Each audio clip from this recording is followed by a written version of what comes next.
Hi and welcome back. Today I want to talk a little bit about my labor and delivery story and more in depth. I am currently how many days postpartum? Like Sunday, Monday, Tuesday, Wednesday, Thursday. No, Thursday, Friday, Saturday, Sunday, Monday, Tuesday, Wednesday. 7 days postpartum. Yay!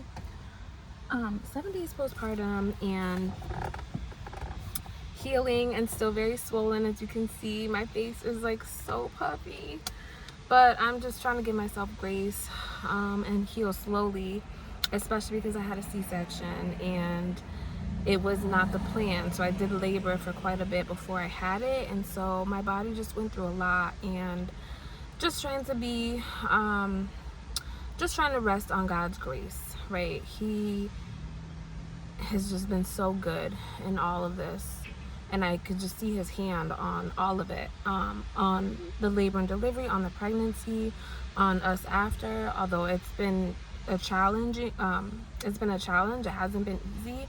I could see him, even still. So I just want to start off by saying the pregnancy went well. There was no issues, complications, or anything. And I was going for a Vbac. I was really looking forward to having a different experience this time around, especially because with my daughter, I had an emergency C-section as well, based on how she was positioned coming out, and I was epiduralized, and I was not able to move as much to help that. Either way, whether that made that big of a difference or not, I don't know. It's all theory for me. But this time around, I wanted to do different. And so I said, Lord, like, I was praying for a Vbac. I was doing a lot of things differently. I was doing lots of stretching, being more intentional about, like, my posture and everything. And, so I felt confident going in. However, once I started going into labor, like, it was just like a whole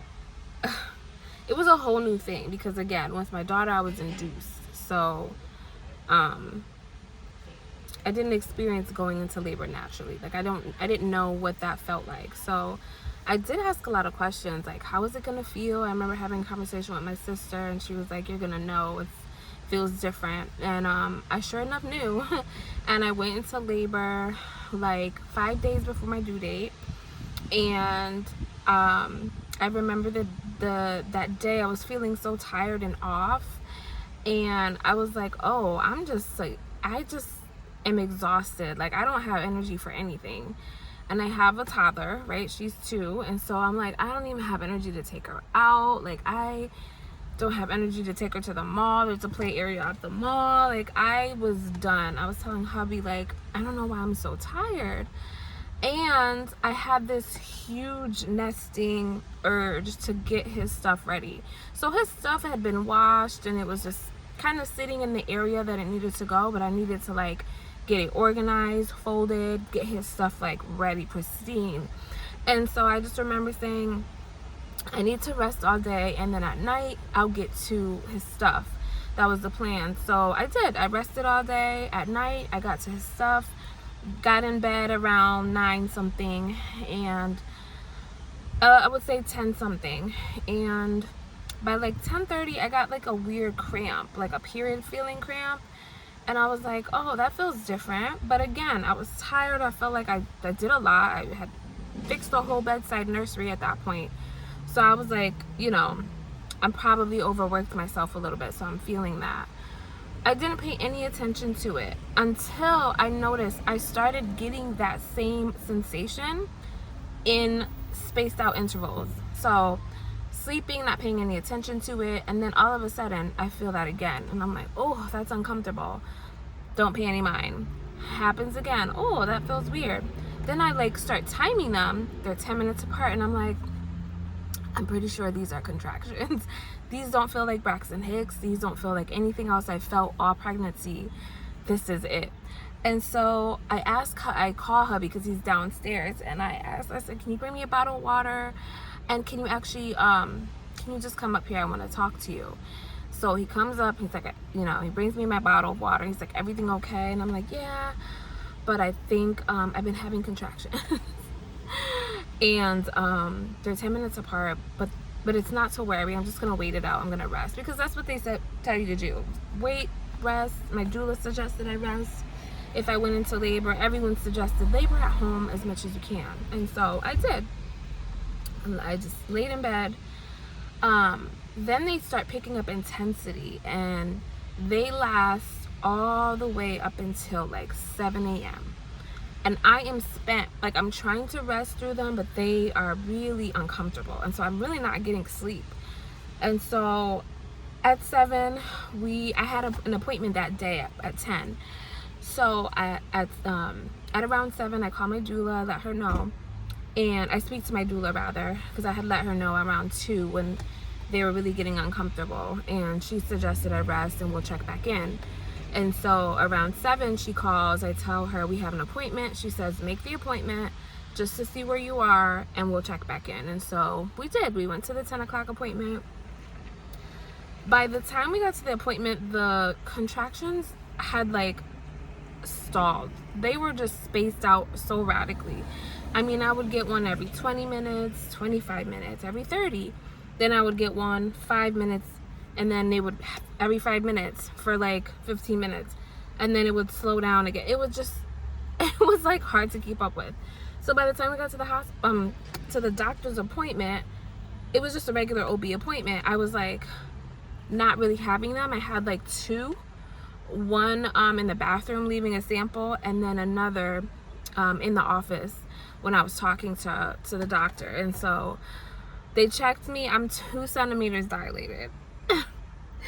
And she goes, people walk around 2 centimeters dilated all the time. This doesn't really mean much. So I'm like, oh my gosh. Like, I felt so absolutely discouraged, because I thought, this is it. I've been contracting all night. I must be like 4 centimeters, at least 5, with how I've been feeling.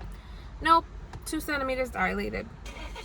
Mind you, when I was at home, I was getting in and out of the shower. That was helping. I'm swaying, I'm moving, I'm squatting, I'm doing all the things that I feel like is helpful, and that I've learned is helpful to get baby into an optimal position early on. They're like, so once they told me that, it seemed like the contractions kind of just stopped. So I was like, oh my gosh, what is this? So we leave. My friend had cooked for me for the labor process, for labor and delivery and postpartum.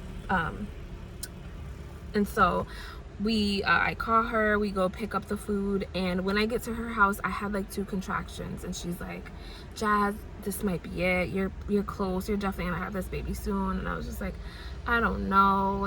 I was kind of in denial at this point. I'm looking around because I'm at the park. My husband took the kids to take a little walk. So since I'm healing, I can't really do that much walking right now. So I'm not pushing it, but I needed some air. Some fresh air, okay? Being cooped up in the house for like the amount of time I was not helpful. So we're she's encouraging me. I'm discouraged. I'm like, I don't know, spaced out. So she's like, there's a smoothie spot near me.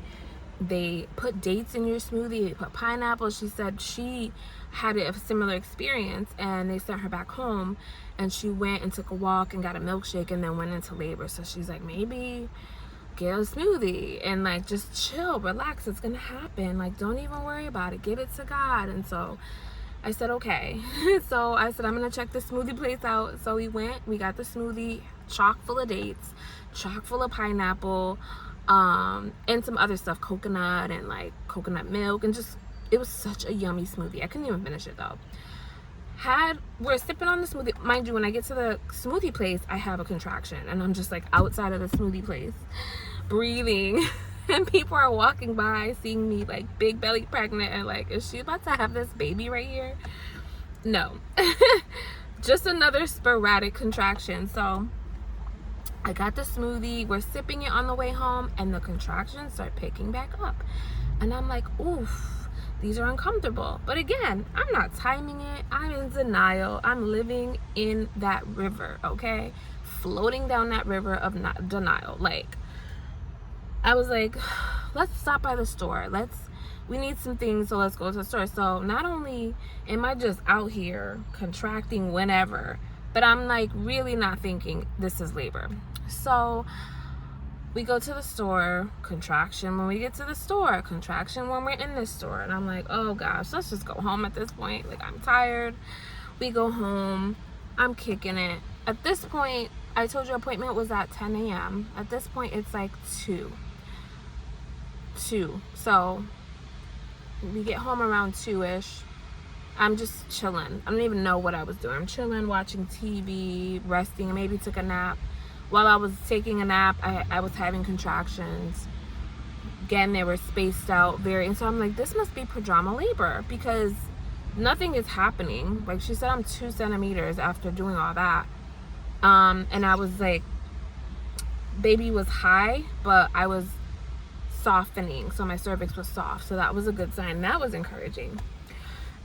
And so my nap, I'm having contractions. I wake up around like 5 and I'm like, oh, I still feel so off, not hungry, just not feeling like myself. So by 6-ish, 7-ish is when we have dinner, which I know is pretty late, but I go down, like, I'm not even hungry, but I know I need to eat something. So I have a little bit of yogurt and granola and like a bunch of watermelon. And I'm like, I think I'm gonna call it a night, if that's okay. Like, I need to just lay down. Hubby's like, for sure, go lay down. So I lay down, sleeping, and I'm starting to have these contractions again. And I'm like, oh gosh, here we go. Like, here we go. I know this isn't it, but this might be prodromal labor because this is what they told me can happen. It's just very early labor. It's not really even like active. It's pre-labor, not even labor. So I was like, I'm not in labor. These are just getting me ready, which is important too. So by 10 p.m. I was like, okay, these are pretty uncomfortable, but I'm just gonna stay in bed. I'm gonna rest. And I couldn't really get comfortable on my side. Like, they hurt so much laying on my side, so I had to like sit up, prop myself kind of sitting up in bed to rest or to go to sleep. So hubby gets in bed. It's like 12 a.m. and I'm like struggling. And I'm like, man, this is like, what do I do, right? You don't think you're in labor, but you're having these contractions. So you're like, what is life right now? So they continue picking up. By 2 o'clock, whenever I would have a contraction, I would have to like prop myself up. I'm gonna break my car. Prop myself up like this and breathe. And hubby's next to me, like knocked out. So I'm just like, oh my gosh, what? I need help. And so 2:30 rolls around and a contraction hits that makes me, I'm sorry, trigger warning if you are sensitive to vomiting or getting sick. Because when that contraction hit, that's exactly what happened. I didn't have time to grab a bag, a basket, anything to get up. I just turned my head, projectile a lot. Like a lot. And this ties into my experience and how my experience ended, I think, a lot. And I'll get into that in a second. And so when that happened, hubby wakes up, he hears me, he's like, babe, are you okay? And I'm like, I just feel sick, I feel nauseous, these contractions are like awful. And so I said, I need your help. So he helps clean up, and I get in the shower because that's the only thing that's comforting at this point. Get back out of the shower, and I have another moment. And this time, thankfully, I had a bag, so thank God for that. But it was quite a bit. And so I was like, and what I noticed was when I did get sick, the contractions would come. When they came back, they were even more intense and stronger and closer together. And I felt like I was not getting a break. And I was trying to keep it together and be calm and breathe. And at this point, I started vocalizing. Like, I'm mooing like a cow, right? I'm in the shower, like, like all the low tones that they say to use when you're in labor because it helps relax your body. I'm doing all of that. I'm like slapping the bathroom, the shower wall that shares my daughter's room. Like, I didn't even care if she woke up at that point. I was like, this is hard. And then my hubby bought me the like peppermint oil. I have a friend that dropped up a bunch of stuff for me in preparation for labor.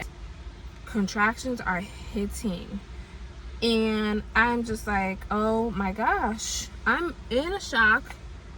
Also, a fun fact, we did not even pack our bag. That's how much in denial I was.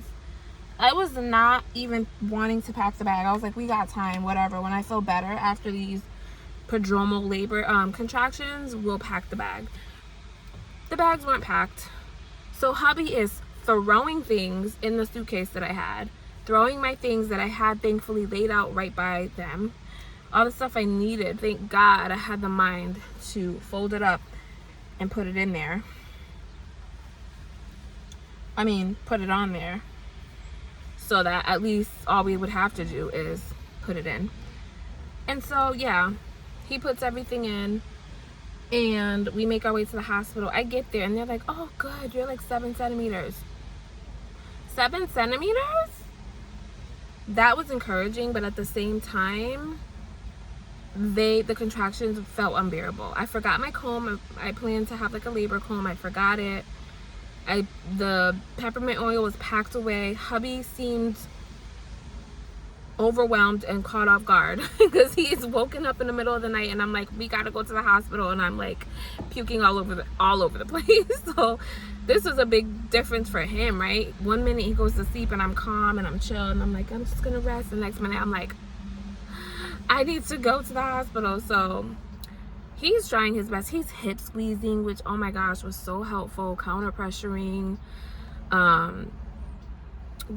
he's trying to give me the peppermint oil in the shower. But once we got to the hospital, game over. I said, and I was planning to do again, no epidural, natural. I wanted my Vbac. I said, I need the epidural. And he was like, nope, we said we weren't gonna do it. You can do this. And I'm like, I want the epidural. I want it. And I literally said it like that. I was like, I want it. Because once they checked me and I was in that bed, I kept getting sick. And this is what I mean by it played a big part in my story, is because when you get sick, right, you usually correlate getting sick with like something's wrong, something needs to come out, you're not well. And so for me, I'm like, something's wrong, like I need help, I need something to help me feel better, and I need medicine. And so I go straight to like, I need the pain to go away. I can't deal with the pain. My body's telling me it needs help. And so I asked for the epidural. Mind you, I'm 7 centimeters dilated, and once I got the epidural, everything kind of slowed down. Now we're waiting for me to dilate. And then you're in the hospital setting, so now you're on this time on your contractions slow down, and maybe let's start some Pitocin, maybe let's break your water, and all these interventions that I did not want happened eventually. Baby ended up in a wonky position. We pushed and pushed and pushed. He was so close. And then all of a sudden, they saw his hair. They were like, he has tons of hair. You're doing great. Keep going. And then at some point, I got that same familiar pain that I got with my daughter in the back of in my back to the right of my hip, on the right side of my hip. And it was unbearable. But I said, I'm going to push through it this time. Like, whatever. It's just a part of it. And so at that point, we're still going. They had tried different positions for me for like, him to change and to come out better. And they were working it. My doula was there. Hubby was there. The nurses were great. Then all of a sudden, the nurse that's helping me push gets a weird look on her face. And I'm looking at her, and she's like, Then I look at my doula and she's like, oh. Then my husband just kind of walks away and takes a deep breath, and he like bends down and he's like breathing, and then he starts praying, and I'm like, is everything okay? Like, is everything okay? And they're like, yeah, I'm just gonna grab the doctor really quick. She grabs the doctor comes in. She's doing the same face, staying calm, but like I can tell something's up. And like also at this point, my stomach was my stomach hurt so bad. Like I had the worst pain on my upper stomach from pushing, I guess. I don't know. I was like, something is up. My stomach hurt so bad, like, and it felt really, really, really tight. And so the doctor goes, okay, you're just having a bit more bleeding, and we're not sure where it's coming from, and we're nervous about rupture because your stomach is hurting and it feels tight and a little swollen. We don't know if that's fluid in there. We can't really tell. And so we want to get you into a C-section. We want to get you into the OR to make sure that everything is good with you and baby. We're almost to that point of like where we cut off the pushing, because I've been pushing for like some time. And she's like, it's just for you and the baby. It's just for you and the baby. It's what's best. And at this point, I realized, okay, I'm not going to get what I prayed for, which was the Vbac. But I had to remember what I prayed for ultimately was to be healthy and whole, and to have a healthy baby, healthy mama, healthy baby, to be able to go home and raise my baby and see my baby and be there for my other child. And I'm like, if this is what it's gonna take for us to make it out okay. And so I had this moment of like surrender and peace, but at the same time like major disappointment. And so I start crying, and I'm crying because I'm scared, right? But I'm also crying because I'm disappointed. And my doula's like, don't cry, it's okay, and you did really, really well. And my husband's like, it's gonna be okay. So they wheel me off and they start to try to get things ready. And as they are numbing me, they are doing the test that they do. We're like, do you feel this? Do you feel that? And I'm like, yeah, I feel it. And they're like, okay. And you can tell there's like this frantic energy amongst the nurses and the staff, but they're really trying to keep it calm. And the whole time I'm just like, the peace of the Lord was with me, so heavy. And so they're doing their tests. Do you still feel that? Yes. And they're like, unfortunately we're gonna have to put you under because you feel it and we need to get this going. And so my husband wasn't able to be there with me, and that is like, that was so hard. So he comes in. I said, where's my husband? He comes in, and they said he can't stay, but I said, babe, just hold the baby once he's born. Like, you know, because I figured if I couldn't do skin to skin, I wanted him to be able to hold baby and do skin to skin. And so he's like, okay, I will. And he kept it together, but I guess that really got to him too, because, you know, it's a situation that we did not anticipate. And so yeah, he goes and they do the surgery, get baby out. 45 minutes later, I'm able to hold him, and so is my hubby able to hold him. And it was just an experience that I had a lot of feelings about after. Like, I was like, God, I prayed for this Vbac. Why couldn't you just position the baby? Why couldn't you just have him come out? Like, I did all the stretches, I did all the things to prepare. Like, I prayed, I had faith, I surrendered. Like, what is up? Like, second time in a row where baby's head position affects him coming out, and I felt like I failed. I felt like God didn't hear me. I felt angry and discouraged, and I had moments that I really had to give that all to God, because at the end of the day, I have a baby and he's healthy, and I'm here and I'm healthy and I'm healing and I'm well, and the surgery went without complications. And guess what? At the end of the day, there was no uterine rupture.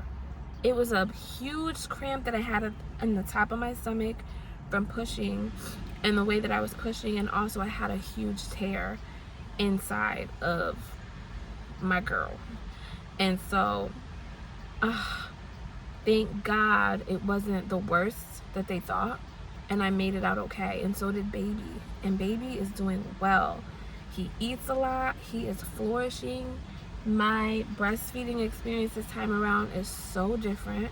My milk came in great. He latches like a pro. All the things that I really struggled with after my daughter's birth has been smooth sailing.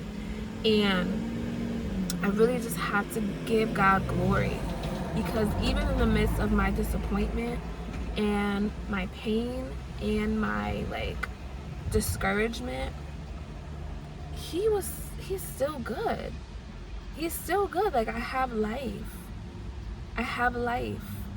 And even if things went worse, he's still worthy of praise, because he's God, and he ultimately has given us salvation. And that's the greatest gift of all, is that we have this promise of eternal life with him, and his love and his grace and mercy endures because of what he did for us on the cross. And so it just goes beyond this, I didn't get a Vbac and I'm just so disappointed and I feel like a failure and all those things. Yeah, I did have emotions about that too, and I felt like, man, you could have made this happen for me. There's so many women that have it. I just wanted that experience. But the Lord shifted my perspective to see that it's not always the how you get your blessing. It's just, you don't always know how God's gonna bless you. And the blessing that I have is having been able to carry my baby full term, minus a few days, without complications, without issues.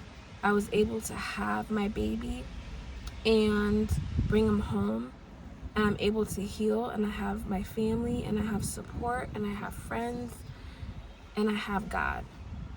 And even in the midst of my hard times that I still have, because I'm still very much healing, he is there encouraging me. His peace is holding me. He is prompting me to bring all of that to him.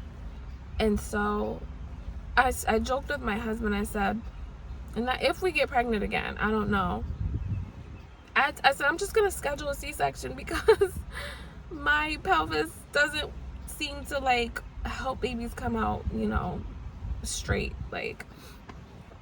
Maybe God's just yeah, no, that's not in the cards for you. But who knows whether it is or not. What's really been helping me in the midst of feeling that disappointment is realizing that it's not always the how you're gonna get to where you're going. Sometimes you just have to trust God, that he knows. He's in control of it all. If you give it to him, you have to trust that his way is the best. And if he says you're gonna have another C-section, thank God that we can have C-sections. Thank God that it's 2025 and that science has elevated so much that if there's an issue, if baby is stuck, if there is a rupture, if there are these emergency cases, that there are trained specialists, doctors with advanced medicine that can go in and get your baby out safely and make sure that you're safe too. And I just thank God for that. I thank God for the safety of me, my baby, the privilege and honor to have had a baby and to be pregnant and to have carried baby full term again, to just experience that. A lot of women don't get to experience pregnancy. A lot of women struggle to even get pregnant. And so my hubby and my daughter are coming back. But I just wanted to encourage anyone who's gone through something similar, that God sees you and he will help you through it all. I love you guys.